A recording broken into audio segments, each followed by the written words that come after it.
Salutations! Hello everyone and welcome to the Well-Rounded Gamer Episode 2. Today we're at San Francisco's historic Ferry building. Built in 1898 and at its peak in the early 1900s saw about 50,000 people a day come through here. In the 50s it fell into disuse partly due to the construction of the Golden Gate Bridge.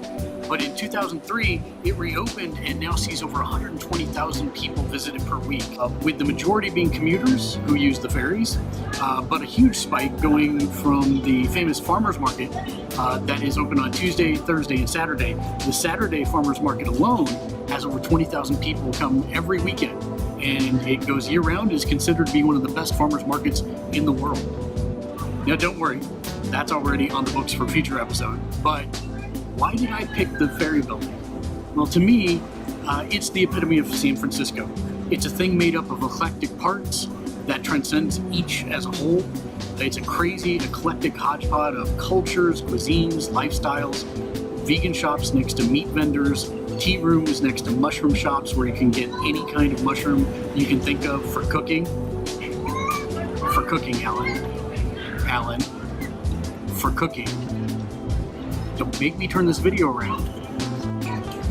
There's ice cream made with breakfast cereal and whiskey, some of the best oysters in the country, and where else can you get Wagyu beef fresh for $140 a pound on your way home?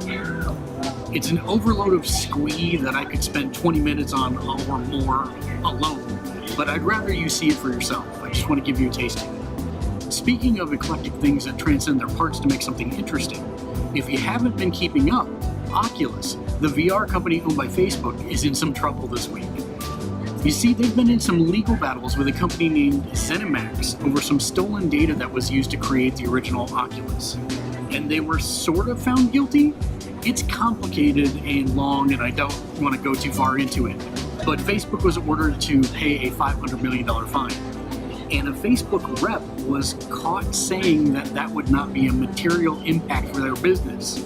And that has prompted Zenimax to return to the judge, issuing the ruling in the first place and asking him to up the number of damages to a total of $1 billion and either an injunction to stop the sale of Oculus Rift completely, or they want a 20% licensing fee per unit for each Oculus sold in the past and moving forward. Now, with each Oculus costing around $600, 20% of that is $120. That means that there's estimated to be around 250,000 Oculus in the wild. So that works out to right around $30 million additional dollars in fines on top of the damages they will already be getting. And like oysters for some people, that might be hard for Facebook to stomach, especially if they can no longer sell the Oculus Rift.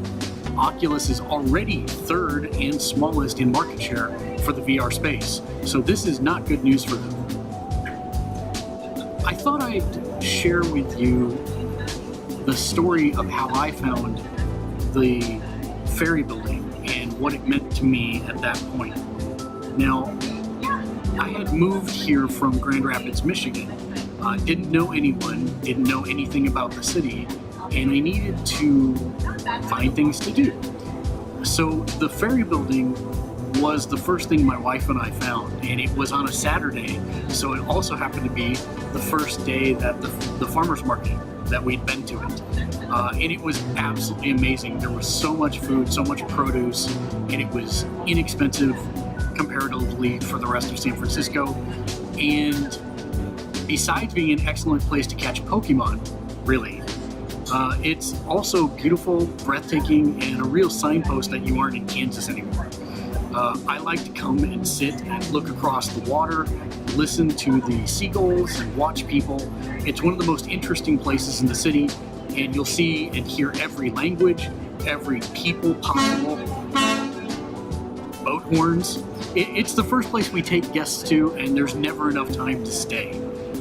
So for me, if you're going to come to San Francisco, this is one of the must-see places that you can come. So today is July 4th. Happy Independence Day, everyone. And this day in gaming 15 years ago saw the appropriate release a Futari no Fantavision in Japan, which later would be just called Fantavision in the United States, and is a game about fireworks. Speaking of fireworks, what did you do for your 4th of July weekend? We are making ribs and watching fireworks. Let us know how you're celebrating in the box below. Remember that we'll publish new episodes every 2 to 3 times a week, most likely on Tuesdays and Thursdays, and weekend ones will be extra, depending on what's going on. Let us know what you like, what you dislike, where you think we should go next, and what you think about the future of VR in the comments. Patrons over at patreon.com/gamersledge get first dibs on suggestions for where we shoot and what we do, so head over there if you'd like to support us. As always, if you like the video, make sure you hit the like and subscribe, share it with your friends on social media, and of course click that flag if you're on YouTube so you get notified when we have new videos. Until next time, thanks for watching, and game on!